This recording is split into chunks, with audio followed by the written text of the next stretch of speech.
وہ جوان جو ہی پروان چڑھا ان فوان شباب آیا تو اس کی پیشانی سجدے کے تقدس سے مالا مال ہو گئی، اس کی آنکھوں میں حیا اور شرم کے پہرے آ گئے، اس کے خیالوں میں پاکیزگی آ گئی، اس کی زندگی کے شب و روز نیکی کے ماحول میں بسر ہونے لگے، اس کی راتیں ذکر الہی میں، تلاوت کلام مجید میں اور دن یاد الہی میں روزے سے گزرنے لگے۔ وہ جوان جس کی جوانی اللہ کی عبادت میں گزری، کیونکہ جوانی اگر عبادت میں گزر گئی تو بڑھاپا تو پر نور ہے ہی ہے۔ سب سے مشکل مرحلہ زندگی کا جوانی کا ہے۔ شیطان زیادہ ورغلاتا ہے کسی شخص کو جب وہ جوانی کے مرحلوں سے گزر رہا ہوتا ہے۔ تو جس کی جوانی خیریت کے ساتھ گزر گئی اور اس نے اپنی جوانی کے تقدس کو محفوظ رکھ کے منزل تک پہنچا لیا، اپنی عصمت کے جوہر کی حفاظت کی، اپنی آبرو کو لٹنے نہیں دیا، اپنی آنکھوں کی شرم و حیا پر پہرے بٹھائے اور آنکھ کو برباد نہیں ہونے دیا اور اپنی زندگی کے تقدس کا پہرا دیا، تو جو جوان اپنی جوانی کو خیریت کے ساتھ گزار گیا۔ کسی نے کہا تھا نا، کتاب زیست کا ایک اور باب ختم ہوا، شباب ختم ہوا، ایک عذاب ختم ہوا۔ تو جوانی جس کی منزل تک پہنچ گئی خیریت کے ساتھ، عافیت کے سائے میں۔ مشکل تو بڑا ہے جوانی کو منزل تک لے جانا، خیریت کے ساتھ، داغدار نہ ہونے دینا، جوانی کے تقدس کو رسوا نہ ہونے دینا، عصمت کے جوہر پہ کالک نہ لگنے دینا، خواہشات کو غالب نہ آنے دینا۔ آسان کام تو نہیں ہے، مشکل کام ہے، لیکن اگر کوئی مشکل کاٹ گیا، جوانی کے تھوڑے سے ایام میں گزار گیا، اللہ اکبر۔ حضرت شیخ ختلی کہتے ہیں، داتا گنج بخش علی حجویری علیہ رحمہ کے مرشد ہیں، الدنیا یوم ولنا فیہا صوم۔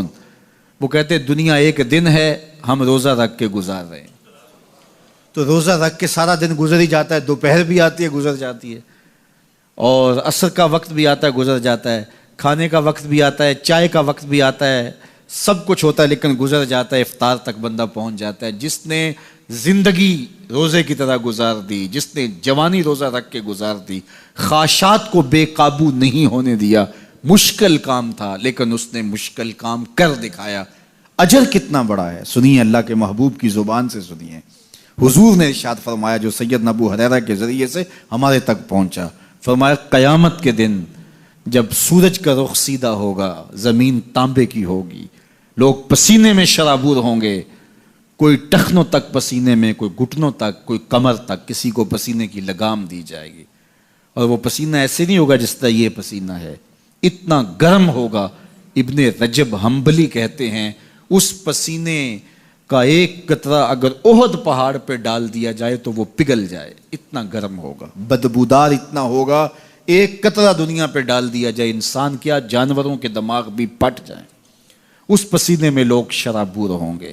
لیکن جس نے اپنی جوانی کو عافیت سے گزارا ہوگا، کل قیامت کے دن جب کوئی سایہ نہیں ہوگا، اللہ اس جوان پر اپنے عرش کا ٹھنڈا سایہ عطا فرمائے گا۔ وہ شخص جس کو کسی عورت نے دعوت گناہ دی اور وہ صاحب منصب تھی، صاحب جمال تھی، اور اس نے یہ کہہ کہ یہ خواہش، یہ آرزو مسترد کر دی، انی خاف اللہ۔ اسی طرح کوئی عورت ہے تو اس نے اپنے تقدس کی حفاظت کی، اپنی آبرو پہ پہرا دیا اور کسی پیشکش کو ٹھکرا دیا، تو فرمایا قیامت کے دن جب کوئی سایہ نہیں ہوگا، اللہ اسے بھی اپنے عرش کا ٹھنڈا سایہ دے گا۔ کیسا سخت دن ہوگا، اور وہ کس اعزاز میں ہوگا، کس تکریم میں ہوگا۔ یہ تو 4 دن 10-20 سال ہیں، اور وہ 50,000 سال کا ایک دن۔